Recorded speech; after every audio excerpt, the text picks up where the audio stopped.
કૃષ્ણ બનવા માટે કૃષ્ણને થોડા સમજવા પડે. તમારી સમજ કૃષ્ણ વિશેની શું? પેલું કહેવાય ને કે એ કંઈ બી કરે, એ કદાચ ખોટું બી કરે, પણ તમારે સ્વીકારવું પડે કે ના, એને કંઈક તો સમજી વિચારીને કર્યું છે.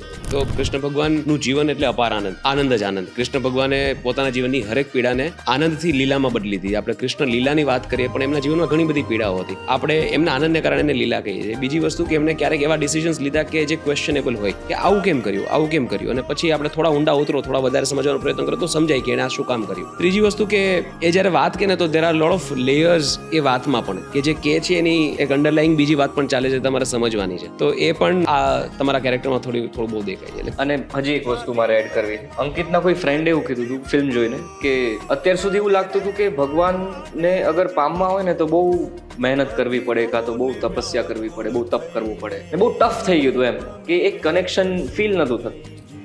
પણ આ ફિલ્મ જોઈને એવું લાગ્યું કે બહુ ઇઝી છે. તમે ખાલી સારું કામ કરશો ને તો ભગવાન તમને મળશે.